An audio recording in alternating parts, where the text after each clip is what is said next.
10월 28일자 MBC 9시 뉴스 보면 요 스포츠계의 저주란 게 나오잖아요. 근데 만화책 읽느라 앞부분을 못 봤어요. 근데 뒷부분이 판례가 예언한 팀은 반대로 결과가 나타난다 였나? 아무튼 섬세하게 여러 가지를 아는 분 답변 부탁드립니다.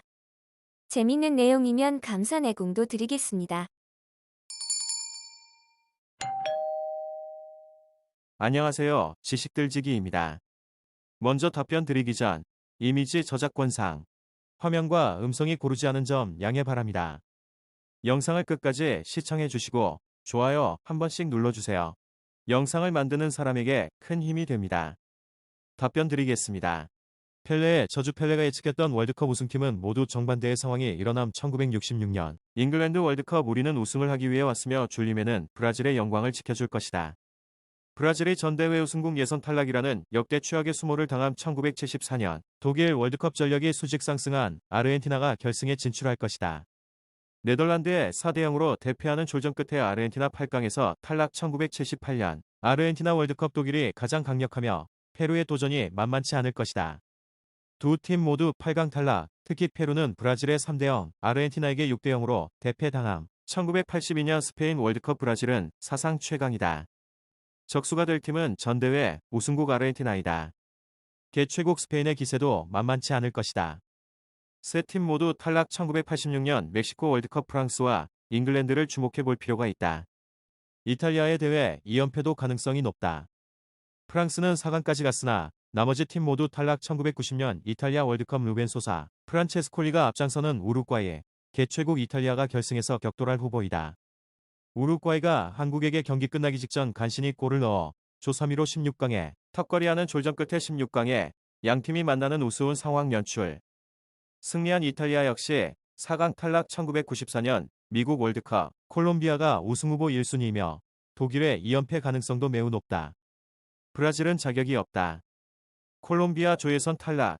독일도 8강에서 탈락. 브라질 우승. 1998년 프랑스 월드컵. 브라질의 대회 2연패 가능성이 어느 때보다 높고 스페인도 유력하다. 스페인 조예선 탈락. 브라질도 우승 좌절. 2002년 한일 월드컵. 프랑스는 아마도 월드컵의 승자가 될 것이다. 그들은 4년 전과 거의 같은 멤버이며 그때보다 공격진은 더욱 좋아졌다. 지단은 개인적으로 세계의 넘버원이다. 지단 부상. 프랑스 조예선 탈락의 수모를 당함. 슈처 사커 월드스포츠 만화경. 펠레의 저주는 그의 무지탄. 펠레의 저주에 대해 루이스 펠리페 스콜라리 브라질 국가대표 감독이 명쾌한 해답을 내렸다. 펠레의 저주는 그가 월드컵에서 우승 후보로 꼽는 팀이 졸전 끝에 예선 탈락하는 전통을 두고 생긴 말. 1994년 미국 월드컵 당시의 콜롬비아, 98 대회의 스페인 모두 예선 탈락했다.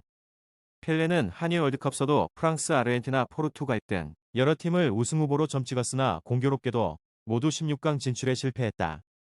브라질을 우승으로 이끈 스콜라리 감독은 최근 산티아고 인근 휴양지에서 가진 현지 신문과의 인터뷰를 통해 펠레는 축구에 대해서 아는 것이 없으므로 항상 틀린다라고 펠레의 저주에 대해 명쾌한 결론을 내렸다. 스콜라리 감독은 우승하고 싶으면 펠레가 하는 말을 듣고 반대로만 하면 된다. 그의 축구에 대한 분석은 한마디로 무가치하다고 혹평했다. 스콜라리 감독은 또 펠레는 월드컵 개막 직전까지 우리 팀을 혹평했지만 브라질은 우승했다며 그의 분석 수준이 형편없음을 다시 한번 강조했다. 밤비노의 저주 오늘 풀렸죠. 밤비노의 저주라는 것은 미국 보스턴 야구팀에 관한 일화인데요. 밤비노의 저주라는 말이 미국 프로야구 보스턴의 팀 역사를 대변하고 있다. 1901년 창단한 보스턴은 1910년대만 해도 메이저리그 최강의 전력을 자랑하는 구단이었다. 총 5차례의 월드시리즈 우승 가운데 1910년대에만 4차례 우승의 위협을 달성했다. 그러나 베이브 루스라는 위대한 선수를 몰라보고 뉴욕 양키스에 헐값으로 팔아치운 뒤로는 1920년대 이후 지금까지 한 번도 천하를 제패하지 못했다. 호사가들은 그 일을 두고 밤비노의 저주라고 말한다. 밤비노는 갓난아기를 뜻하는 이탈리아어다. 즉, 베이브 루스의 별명인 셈인데요. 그런 유명 선수를 자존심 상하게 헐값에 팔았으니 그 팀을 저주했겠죠. 그래서 생긴 얘기랍니다. 요즘엔 더 나아가서 예전에 베이브 루스가 보수에 빠뜨린 피아노가 있는데 그걸 건져서 다시 연주하면 저주가 풀릴 거라고 믿는 사람들도 많다네요. 염소의 저주. 시카고에 사는 열혈 야구 팬 스티브 바트맨은 16일 시카고 컵스와 플로리다의 내셔널리그 챔피언십 시리즈 7차전이 열린 리글리 필드에 가지 못했다. 야구장은커녕 직장에도 나가지 못했다. 철통 같은 경비 병력에 둘러싸인 채 집안에서 숨을 죽이며 컵스의 승리를 정말 간절히 기원했다. 바트맨은 15일 챔피언십 시리즈 6차전에 리글리 필드를 찾았다. 컵스가 3승 2패를 기록 중이어서 염소의 저주를 풀고 58년 만에 월드 시리즈에 진출하는 것을 직접 보고 싶었다. 컵스가 7회 말까지 3-0으로 앞서 있던 8회 초 1사 후 바트맨에게 또 하나의 흥분되는 일이 생겼다.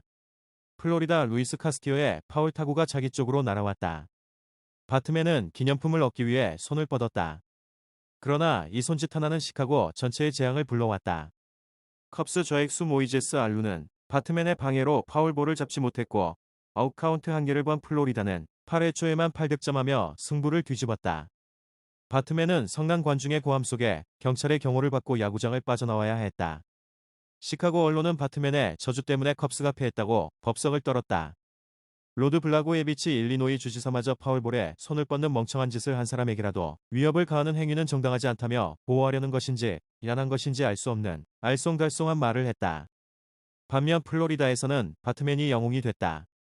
제프시 플로리다 주지사는 바트맨에게 망명을 제안했고 바트맨이 플로리다로 올 경우 3개월간 무료 투숙을 제공하겠다는 등 이색 제안이 속출했다. 컵스는 16일 7차전에서 패해 결국 월드 시리즈 진출이 좌절됐다. 바트맨은 이날 사과 성명을 발표했지만 시카고에서 계속 살기는 아무래도 어려울 것 같다. 지금까지 지식들지기였습니다. 다음 영상은 더욱 호기심 많은 질문들로 업데이트될 예정입니다. 구독하시면 일상생활에서 가끔 궁금한 질문들이 함께할 것입니다. 지식과 상식 얻어가세요. 감사합니다.